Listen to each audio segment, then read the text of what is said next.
Holy crap! What's up, Big 12 Nation? It is Tuesday night in America. That can mean only one thing. The Frogs just won another Alamo Bowl in comeback fashion. But also, it's time for your favorite YouTube-centric college football show. That's right, it's the one.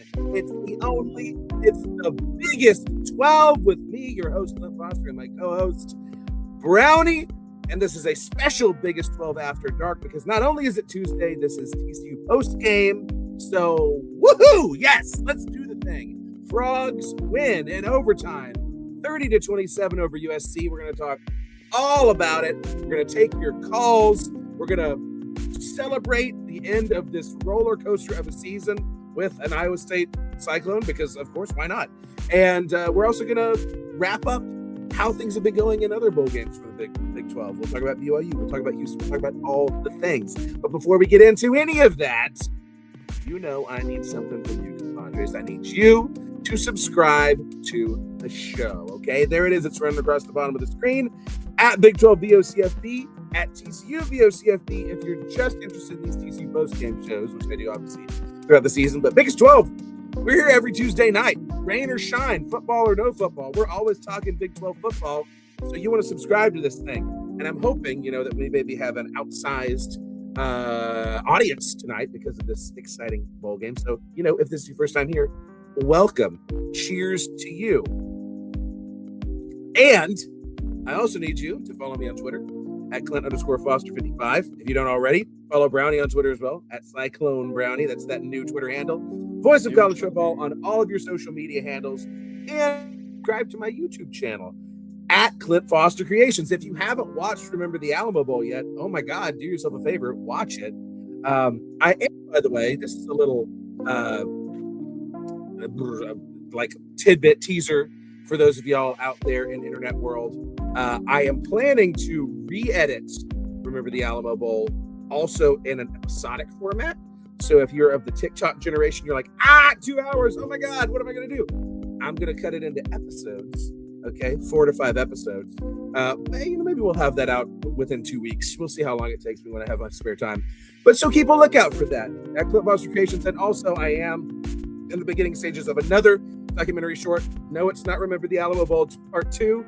We might do that, but I'm working on something else right now. And I'm excited to share with you as more things happen. So anyway, you want to be abreast of all of that, you want to subscribe to the channel. Okay, so do that. Subscribe to the channel.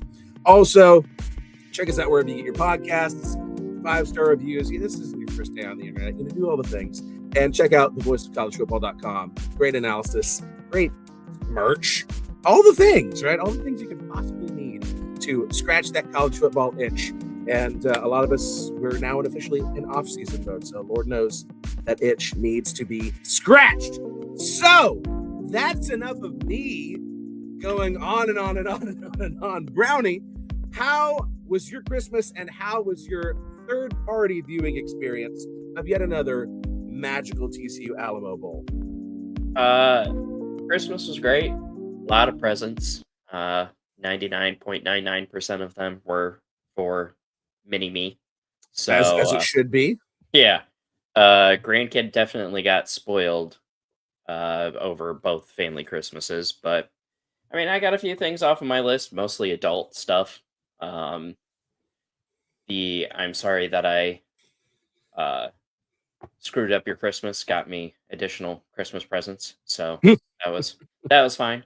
And for all of you late shoppers, it's okay. My wife still has not gotten me a Christmas present, so. Well, hey, so my present for my wife, I ordered it the week of Thanksgiving, and it still has not shipped. Okay, so Jesus. It could be worse. But at least you. Gift. I'm ready to give it to her, and I'm excited to give it to her. But I'm like, it's not here. We're waiting for it. We're gonna see. What but at least you got her a gift. My wife just blatantly either forgot or just did not care. Goodness. Not man. No, that's unfortunate. So we have a call in already. We're talking all Alamo Bowl. Please call in to the show. Love to have you. This is a friend of the show. Frogs win, 30-27 in overtime. Steve Lawson, we're going to see if we can get, okay, device is not connected. So, Steve, if you're listening, we got to make sure that your mic at least is connected. And one thing that you can do, those of you who are new to StreamYard, you're calling in, there's a little widget down at the bottom of the screen. If you hit that, the widget, the settings widget, go down to audio, then you can make sure that it's connecting to the correct microphone that you want it to connect to. And run the test. Yes, run the audio test as well. So, Steve, I'm going to keep my eye out for you there. I'm not going to be able to really text you back and forth during the show, but we'll make sure to get you on. But thoughts on this game? Holy moly, y'all. There's so many good things, so many exciting things to talk about. Yes, TCU owns the Big Ten, Mando Frog. Absolutely. Amazing finish. It was like lightning directly into my veins. You know, there was, as you would expect with a backup quarterback and with a new offensive coordinator and, you know, a lot of opt-outs on USC's side, there was some sloppiness in this game, but there were also some incredible moments. I mean, Jordan Richardson easily with the catch of the year for USC with their touchdown, but Jeremy Payne sprinting down that sideline, keeping a toe in bounds. I mean, that is immediately one of those new iconic plays in TCU history that you're going to replay in your mind. People ask you, oh, what are some of your favorite TCU moments? You know, you're going to say the immaculate deflection. You're going to say Hypno-Toad in a hurry, right? You're going to say Bud Clark's pick six in the Fiesta Bowl. Jeremy Payne, this touchdown, this game-winning touchdown, walk-off touchdown in overtime is right up there with all of the greats. And, Steve, it looks like we do have you here. So, Steve, I'm going to add you in. Can you hear us, Steve?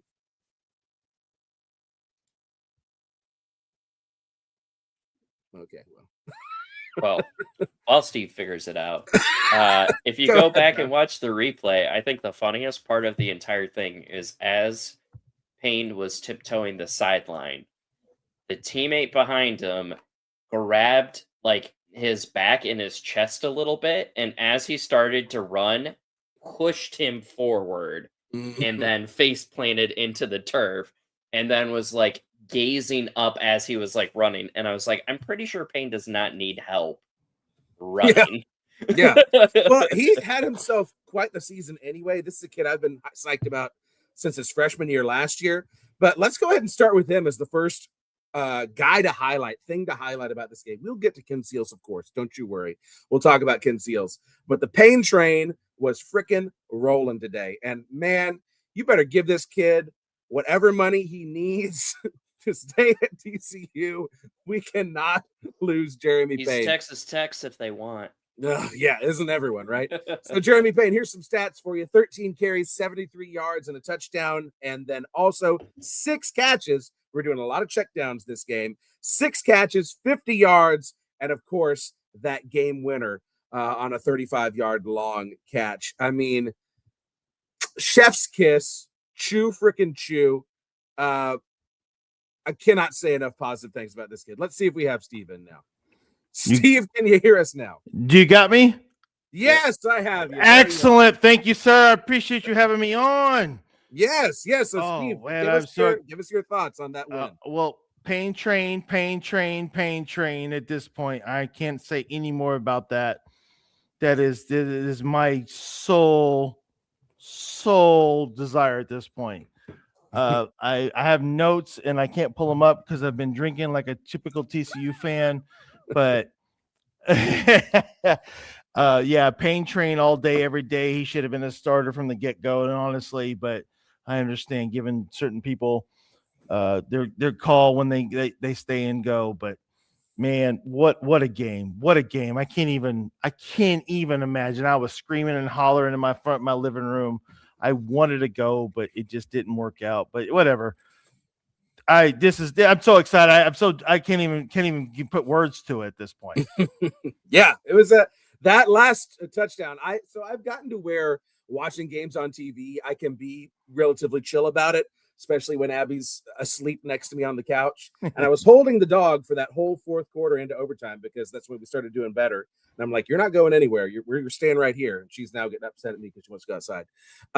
But that touchdown happened, and I jumped up and woke everybody up. And yes, very, very exciting. And yes, Scooter, man, Jack did make that catch. I'm so sick of catch rules, man, controlling it all the way to the ground. Give me a break with that. I don't understand how that is not a catch. It doesn't even touch the ground, and yet they gave a catch to them as it touched the ground. So what are we talking about anymore? Yeah, ridiculous stuff. Well, you got anything else for us, Steve? I honestly, I had a bunch of stuff, but I don't want to hold up everybody else. And I do want to bring up one other factor real quick. You mentioned before about the 335 dying, and I hope it dies very soon. The 335, I can't remember who you mentioned was going to a school for being in a pro offense. Well, that's Iowa State's putting Iowa us. State. See, yeah, that was you, Brownie. Yes, absolutely. Yep. And I really want the 335 to die. This is a joke. It's obviously exploited. You can run up the middle all day long, which is what USC did.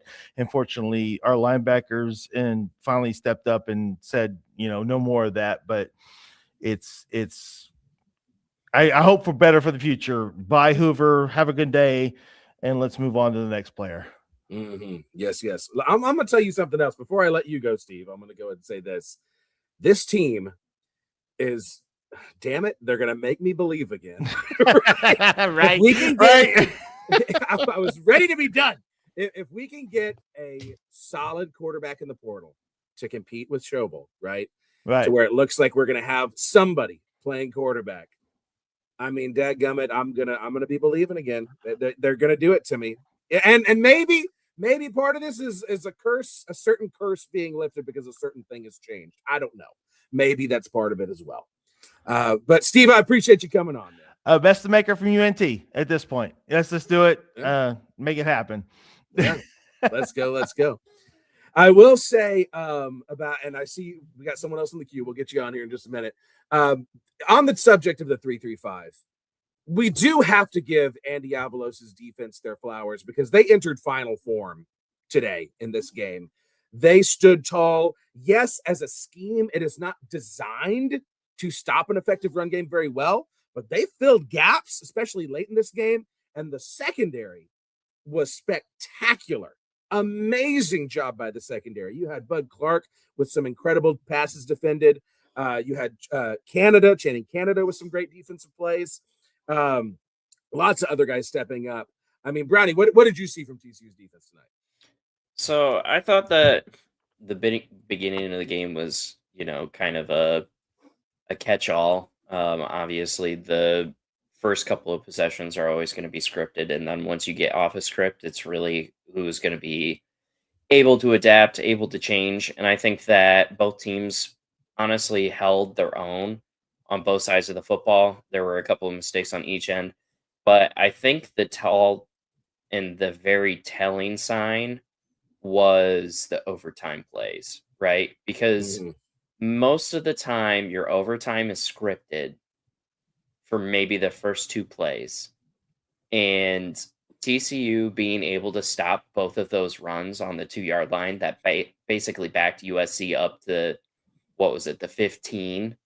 That definitely helped. And I don't think Lincoln Riley did a good job at picking those two specific run plays. I think they were too obvious. Especially earlier in the game when you guys came out with almost the exact same cover 4. You guys ran the exact same cover 4 with just a stint and a delay on the inside, which got you guys that first stop. And if they would have just ran that exact same tight end out route option where he can just sit there, turn around, and play in his feet, he was wide open in the end zone if that happened because you guys were bringing pressure from that side again. So I think that TCU did well. They felt like that they were probably going to run on first down and second down, and then they really dug in their heels. I think a lot of the pass interference and non-pass interference calls were extremely ticky-tacky this game.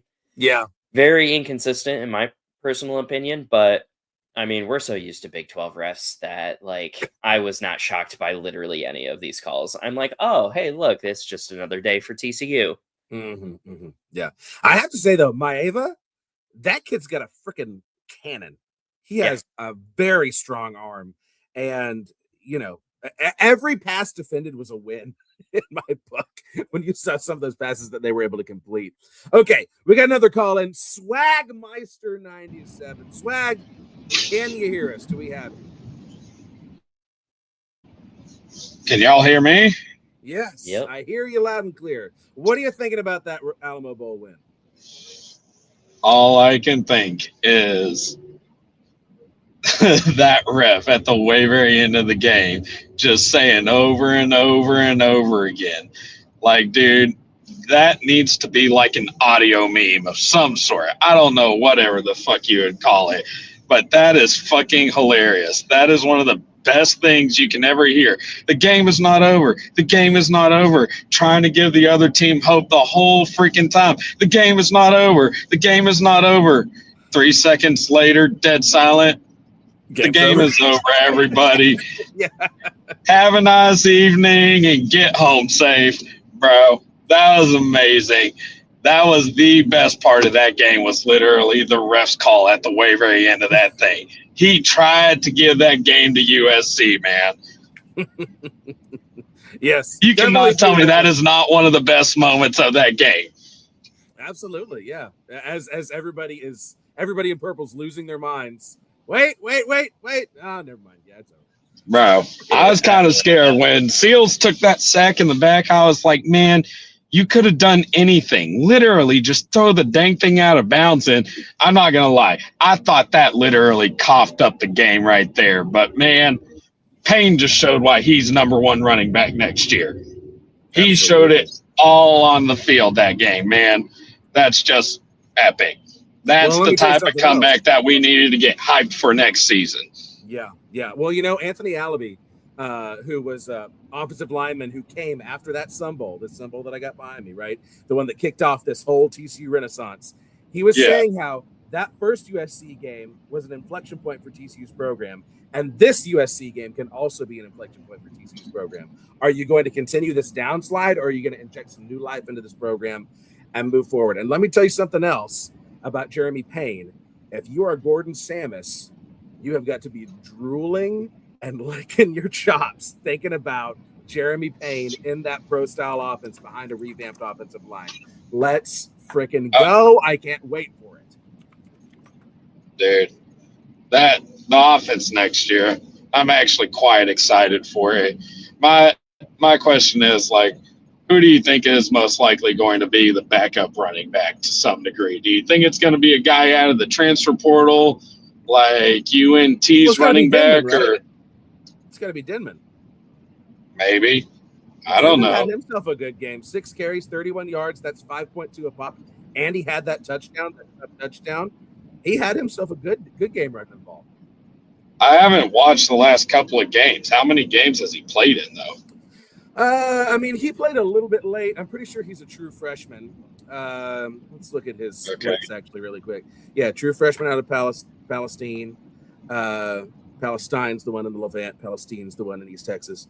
Let's see. 44 carries, 147 yards this year, 2 touchdowns. Do we have splits? No? Okay, we don't. All right. But he has appeared in games, is my point. Yeah. Okay, well, that's at least good to know. I mean, I don't know if those stats are good enough to give him the backup running back spot, especially knowing how many running backs are in the portal this year. I mean, shoot, for all we know, UConn's running back may be following Samus to TCU next year. Maybe. We get that Wettermaker guy along with those two, and, man, this is just my opinion. I think Manjack is the next number 1 wide receiver, man. That guy, he's consistent. To me, he's always – the games that I've watched, like, he's Jason Witten type of consistent. Every game that I've watched, he's always gotten the first downs when we needed it. And, man, I mean, there's only an upside to that dude. I think he may be our number 1 wide receiver next year. But that's just my own. He would be if he had any eligibility left, which I don't believe that he does. I thought. Yeah, Mando. I could have sworn he was a junior. No, he's a senior. Yeah, he's a senior. Dang. Never mind then. Okay, But forget it. Back to Terry Shelton. I don't know how much he's proved, but sure, Terry Shelton. It could be him. By the way, who knows? Terry Shelton's grandpa is my mom's neighbor. So shout out Terry Shelton's grandpa. Really? Yes. Wow. That's crazy, dude. That's a good football family. I'm excited about Terry Shelton. Yeah, we'll have Dwyer back. Thank you, Mando. We're gonna have plenty of pieces at receiver that can. Oh, most definitely. For sure. Oh yeah, Ed Small. Funny note about Ed Small as well. Funny note about me, the starting center for TCU when they played in that Rose Bowl game is my next door neighbor. He literally lives like 100 yards away from me. Jake is. We got connections all around, bro. He's a wonderful human being. Yeah, Jake. So I was equipment manager on that team, and yeah, he was great, absolutely great. A lot of really good people on that team, that 2010 team. Well, Swag, thank you for calling in, friend. Absolutely, man. Have a nice evening. Yeah, go Frogs. Okay, so we got to talk about seals, but let's take a quick break here to learn about Voice of College Football bets, and then we'll be back at it with more. College football is even more exciting when you've got some action on the line, and the games are even better when you're cashing in. And the Voice of College Football is the place to be to get the greatest value. Start with my picks. 75% against the money line, 58% against the spread, and I've got a 40-plus year track record. 11-0 in the college football playoff for me last year against the money line, 8-3 against the spread. And I'm just the warm-up act. Steve Merrill of Wager Talk is our ace in the hole, show stopper. 7 years with the Voice of College Football, over 30 years in the industry. Steve gives us analysis on all the big games, but you can't miss Steve's weekly under-the-radar pick. 28-12 against the spread the last 3 years. You also get picks from some of our top analysts here at the Voice of College Football, including Corey Bratta, Matt Zemek, and Steve Dace. Check out those numbers. Become a YouTube or Patreon member for just $99 per month. Go to the main channel on YouTube, click join, and then select the betting tier. Do the same thing on Patreon. Make 2025 a winner now. Do it. All right. So let's talk a little bit about Ken Seals. This man needs his flowers. Backup quarterback U is alive and well. Brandon Hassel, Grayson Muhlstein, Max Duggan, Bram Kohlhausen, and now Ken Seals coming back and winning in the Alamo Bowl, despite some less than stellar pass blocking, might I add. And Ken Seals, he found guys that were open. He had a lot of throws underneath, right? But that's smart playmaking, right? You get the ball in the hands of a playmaker, you let them do the rest. Jeremy Payne, case and point. But here's some stats for you for Ken Seals. 29 of 40 for 258 yards and 1 touchdown. That's that game winner, and an interception. Also, he had the rushing touchdown. Very tough rushing touchdown there early in the game. Brownie, what did you see from Ken Seals? I definitely think that the potential is there. Some of the throws were a little bit inaccurate.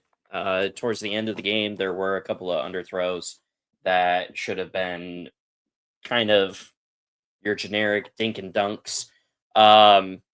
Overall, though, being able to step in, especially after Hoover has been king of the quarterback room for as long as he has been, to step in and play in a bowl game. And I mean, USC, they're not exactly a slouch.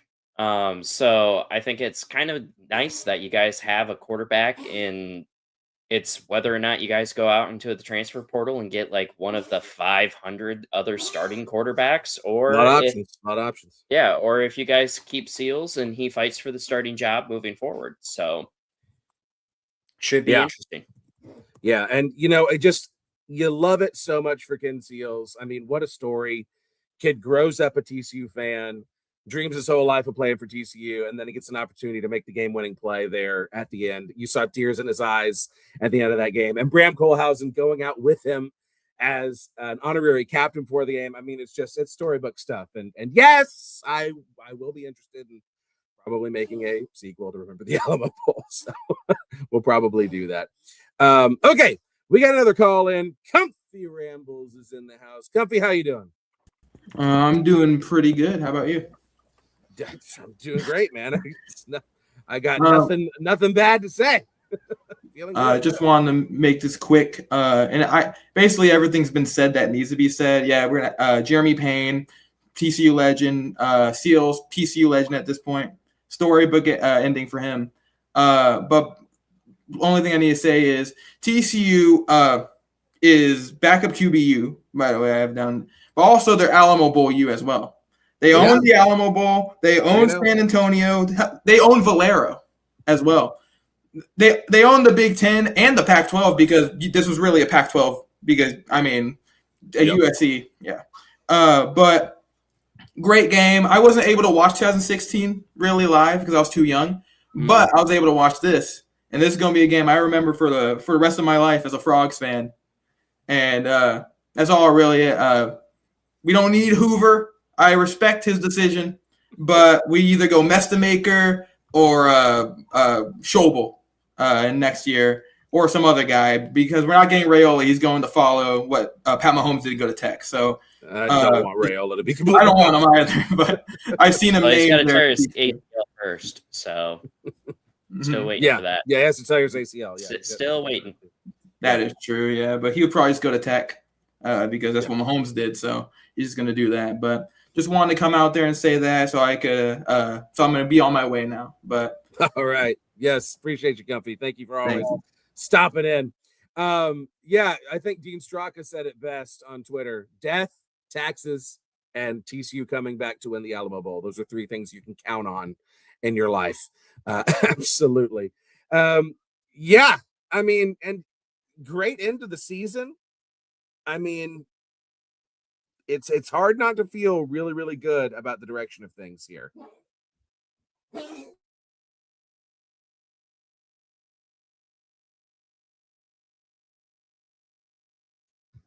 I had to let the dog out. She's been having a panic attack and wouldn't come over to the door. Okay. So, anyway, yeah. Okay. So we're gonna take a brief pause from the TCU talk. We'll circle back around to it. And then if y'all have want to call in, we're obviously still gonna do that. But we do need to make sure we circle back around to the other things happening in the Big 12. This is the biggest 12 after all. And the Big 12 is 3-0 in bowl games right now.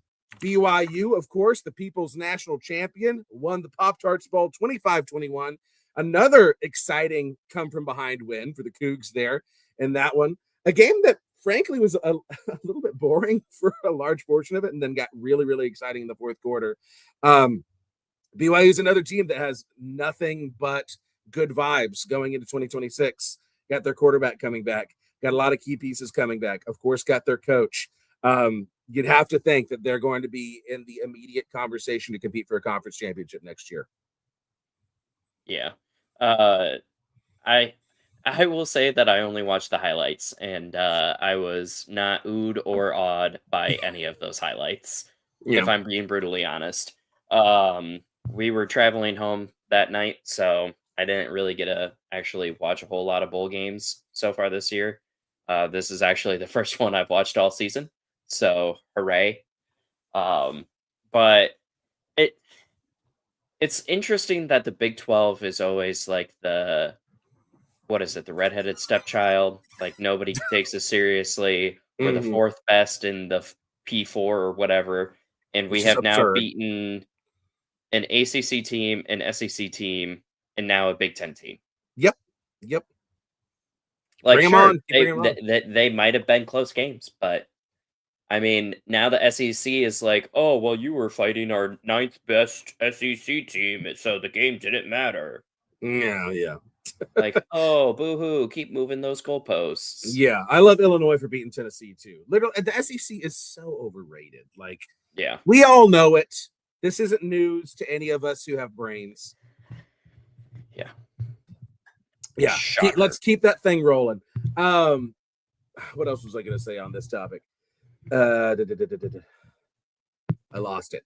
But we should. Speaking of the SEC being overrated, Houston, 10-win Houston. Tell your kids about 10-win Houston, beating LSU 38-35 in the Texas Bowl. Man, Willie Fritz, don't let that guy cook. He's got the Cougars rolling. Is this their first 10-win season? Well, certainly in a long time. I mean, they had 10 wins when they were in the Peach Bowl, however many years ago that was. They were 13-1 in 2015. Yeah, that would have been that Peach Bowl season. Yes. 13-1 in 2011. Okay, so they have had quite a few. And I'm sure they won 10 games. I mean, literally their first they season went in the Southwest Conference, 12-2 in 2021. Well, I was going to say their first season in the Southwest Conference, they won the conference in like 70, whatever that was. So they probably had 10-1. Yeah. And like those Andre Ware years, they were really good then. Like late 80s, mid to late 80s. Yeah. So they've had quite a few. Yeah. I mean, more than you would expect. Yeah, but I mean, you're going from, Dana, who 12-2, 8-5, fell off the cliff when they joined the Big 12. And Willie has now gone 4-8 and now 10-3. So maybe it's an upward trajectory for Houston. It's definitely going to be interesting for at least NIL wise, because I know for a fact that they spend a lot more on their basketball players. Yeah, for sure. Than any other Big 12 team. So I'm going to find it very interesting if now the focus is going to be starting to switch over to football from basketball for them. Yeah, or at least maybe 60-40, a little bit more even. I mean, I know that Houston basketball is honestly probably one of their biggest money makers, but let's be honest, football is your real big money maker. So it should be interesting seeing how much Willie gets, more backing, more money, more support from the AD. I mean, especially this season, if he gets another 8-win, 9-win, 10-win game, is it a potential that Willie Fritz might be on the move out of the Big 12? Because apparently that's a thing. Yeah. Well, and I think that you make a very interesting point here, Fong Wei. Fong Wei. Okay. Let me tell you something. If Houston starts taking in a lot of those 4- and 5-star recruits, you better watch the heck out, right? Yeah. I mean, if you've watched the 30 for 30 about the U, right? They talk about the state of Miami, right? And they're like, we want to build a fence around South Florida. And if we can get all of these kids in South Florida, no one's going to beat us. That would happen to Houston as well. Absolutely. So twould behoove the rest of us for that not to happen. but it is good to see Houston headed in the right direction. I mean, I personally would absolutely love it for everybody in the state of Texas if that would happen. However, I'm sure you would. As somebody who's one of our new recruiting coaches has strong ties in Houston, I would not appreciate that at all. Yeah. But man, I mean, 3-0 in bowl games so far. And this is a pro bowl game show, right? We say this on the Biggest 12 all the time. We love bowl games. Bowl games matter. Okay. Yes. The Big 12 is a good conference this year. It's time for people to understand that, right? I mean, TCU's season it ended on a brilliant note, and I'm feeling very, very good tonight. But at the end of the day, this was a disappointing season relative to where we thought we could and should be, right? I think we can all agree on that. And my wife brought up, during the pregame, they're talking about, TCU 9th in the Big 12. She's like, y'all were 9th in the Big 12. Abby watches no football. Y'all were 9th in the Big 12. Wow, y'all must suck. And I'm like, well, I mean, we're 9th, but we had an 8-win season. The Big 12 is just really good this year. You had Tech, BYU, Utah, Houston, all with double-digit wins. Has Utah won double digits at this point, or will they if they beat Nebraska? Either way, they're close if they haven't, right? And then you also had K-State that rebounded from a really bad start. You had Cincinnati with a really strong season. Iowa State with still a strong season, right? There's a lot of Arizona. My God, Arizona's good.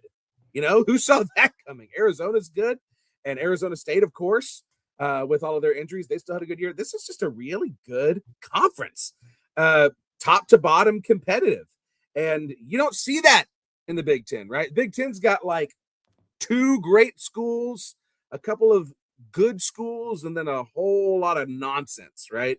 SEC is being carried by 2 schools, right? Yep. I mean, this ACC is buns. Their best team didn't even make the conference championship game. Yes. Like, what are we doing? Yes. I mean, listen, the narrative, don't listen to the narratives of the Kirk Herbstreits of the world. The Big 12 is a good conference. We play good football here, and this is the time that you get to prove it during bowl season, and we are proving it so far, and hell yeah, let's go. Yes, Steve, Shiner Cheer. That is the thing that you drink when you have just won a bowl game in December. Shiner Cheer, absolutely. Made with pecans and peaches, as all good things are. All right. And let's make sure we're catching up on all of these comments. USC fans having aneurysms on Twitter right now. Listen, I will tell y'all the constant it took me back to 1998 when they must have played that song 8,000 times. Like that 98 Sun Bowl was the first football game I ever cared about. And that fight song playing over and over and over and over and over again in a game that they were losing is one of my enduring memories of that game. It was always the first song that played on NCAA, I think 04, because that was when Matt Leinart was on the cover. Yep. And I was pissed. Hated that song. Yeah, it's very annoying. It's got Boomer Sooner energy, right? It's or of the play something else, something. At least they were playing Daft Punk a lot in this game as well. I assume that was their band because TCU has never played Daft Punk. It'd be cool if we did, right? But yeah. Oh, and Steve, you said thoughts on the OC. I'm tickled pink about this new OC. So if those of you who didn't tune into the show when we were first talking about the Gordon Samus hire, I will go ahead and opine on it now. It is literally the most excited I've been about an assistant coach hire in, I can't even tell you how, like, since Meacham and Cumbie, probably. Just the potential. There's so much potential with this guy. As a middle school offensive coordinator who is also an offensive line coach, you are speaking my love language here with an offensive line coach who's calling plays. It's like we self-reflected and said, okay, what are we not good at? We're not physical up front, and we don't run the ball very effectively, and we can't close out games because we can't do that. Let's go find an offensive coordinator who is good at those things, right? Who can instill that, make that part of our culture. And this guy is going to come kick butt and turn this offensive line into something beautiful. And I cannot wait for it. It's going to be so great. It's going to be so awesome. I cannot wait. Yeah. Physicality has been the biggest thing that's been missing from this team, and Gordon Samus is going to bring it in. Am I wrong, Brownie? It's definitely going to be interesting because if, hypothetically speaking, some of these new DCs come in and they start bringing in that 4-2, physicality is going to have to start to come back, right? But the run game is going to suffer because you're going to be able to 6-man, 7-man stack that box, especially with the star safety coming down, being an additional linebacker. So it's definitely going to be interesting as how they tailor their offense compared to the rest of the Big 12, right? Where we're still in that 3-3-5 honeymoon phase. Hashtag thanks, Peacock. Love you. Yeah. But also happy retirement. So it's definitely going to be interesting because I feel like half of our conference is going to start to switch back to a 4-2 or a 4-3. And others are still going to try to run that 3-3-5 odd, maybe a 3-3-5 over. Maybe some teams are going to have to switch to a 3-4, especially like Iowa State's going to be running a pro style offense. Your OC is probably going to run a combination of a pro style offense. Yeah. A lot of these other OCs that are getting hired, Colin Klein still likes to do his spread offense. So it's definitely going to be interesting because if teams start bringing back that 4-2 and start getting pressure to these quarterbacks and they're not able to sit there with a whole bunch of time or be able to have run plays that go off for 5 yards of play, like you're going to have to switch up something. You're going to have to go into the single eye. You're going to have to go underneath center. You're going to have to do rollouts. You're going to have to do bootlegs. You're going to have to do everything else. You're going to have to do short little flares, out routes, curls. I mean, digs. It's going to be interesting. It's going to be fun. I'm kind of excited for all these new coordinator hires. I just am pissed off that I also have to replace a head coach. So And a whole roster. yeah, I think. Well, all the news that keeps coming out saying that we only have 16 guys on the roster isn't even true because we still have like 45 people on the roster. No. But yeah, I do expect a slightly high turnover, but I know for a fact that we are getting most of Washington State's team predominantly on defense. We're not going to be really dropping the ball a whole heck of a lot on defense just because we are getting the number one MAC safety, the number one FCS safety, the number one Pac-12 safety. Yeah. We're getting 2 corners that were ranked in the top 25. So that's nice. We're getting the all Pac-12 defensive player of the year from Wazoo, the middle linebacker freshman. He's coming to us. We're maintaining 2 of our D linemen as well as getting multiple other D linemen from other schools. So realistically, I think it's just January 2nd is going to be absolutely brutal when everybody can enter the portal. But I do feel like we're going to be in a fairly good place by the end of the transfer portal just because, again, with the current state of college football, it's not only hiring a coach, you're hiring a roster, right? So I don't think Matt Campbell thought it was going to be as hard as he thought it was because right now he's basically making the Penn State Cyclones. And what pisses me off is Penn State has the most cupcakeiest schedule ever of all time. And it's going to really piss me off when they go 12-0. Yep. Well, that's probably going to happen with Hoover at Indiana as well. Right? Yeah. It's crazy. And God, I just hate and it's going to be like, oh my God, we didn't know Matt Campbell and Rocco Beck. They're so great. Like, yeah, they were good before. Yeah, you were digging on us this entire time. And yeah, it's going to be interesting because, I mean, John Heacock obviously is retired, so Matt Campbell has to get a new defensive coordinator. And Matt Campbell hasn't had a 4th down lineman since like 2015. Yeah. And you kind of sort of need that in the Big Ten. It's not like the Big 12 where we all play out of shotgun. Like, he's going to have to try to out Iowa the entire Big Ten, and nobody out Iowa's Iowa. So it's gonna it's gonna be definitely weird. But speaking of Big Ten, Whittingham now, Michigan. Didn't see that one. Oh man, yeah, we have to talk about that. Did not see that one coming. Especially because he's retired, right?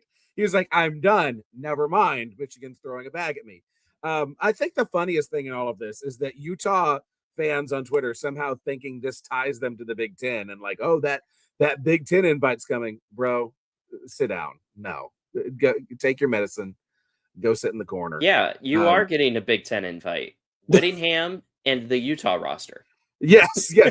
All of your players, in fact, are going to the Big Ten. You will not be following them. Your team, yes. You personally and your school, no.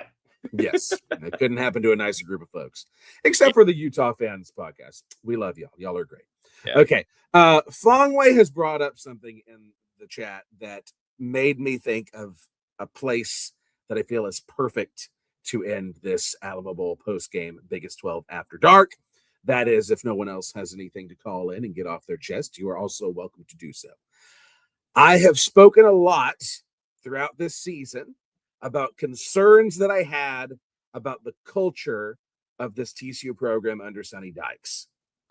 And let me say that in many ways, this game has assuaged those concerns. The fact that Josh Hoover is essentially the only person who opted out of playing in this game, that you had leaders like Eric McAllister who were going to stand up there in front of everyone else and say, we are playing in this game. This game matters. We're going to play for each other as brothers, and we're going to go win this thing. That speaks volumes. As it should.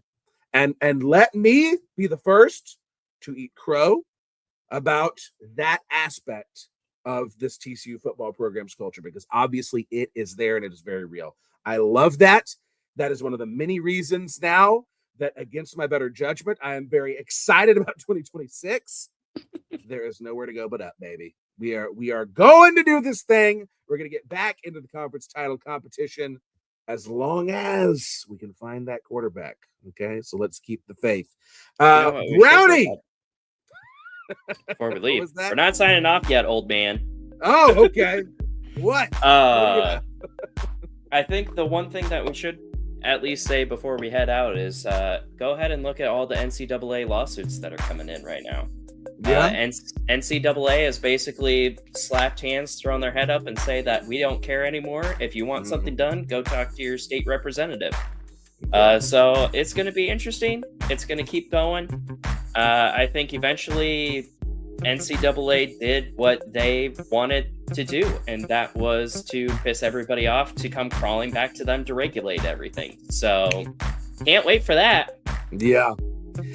Yeah, there's a lot to be worried about with the state of college football, but you know, what can we do? All we can do is put on cheer on our team and hope that we win. Exactly. That's all we've got, really. Yes. And that's all we have for you tonight. So, you didn't have anything else today, did you, Brownie? Okay. All right. So, please subscribe to the show, my beautiful people out there at Big 12 BOCFB. Let's make this a movement. Let's spread this to all corners of the earth by fire and sword, preferably not by the latter means. Big 12 Voice of College Football, TCU Voice of College Football. Follow me on Twitter at Clint_Foster25 if you don't already. Follow Brownie on Twitter at Cyclone Brownie. He's a great time. He's a fun, cuddly guy. Great. I love alcohol. Yeah, that is also true. And make sure that you, there it is, at Clint Foster Creations. Subscribe to my personal YouTube channel. I made a sketch for y'all. Hope you liked it. And I'm working on, I guess now 2 more documentaries. I guess I'm going to be making a part 2 to Remember the Alamo Bowl. So keep your eyes out for that. But something else coming at you before then. So subscribe. You'll see it as soon as it comes out there. Follow Voice of College Football on all of your social medias. Check out the website. Download our podcast. Do all the things. You know what? I love y'all. I'll see you next year. Next Tuesday, we'll have all of the rest of the Big 12 Bowl games to talk about and break down. But until then, I love you. I hope your team wins. And go Frogs. See you around, folks.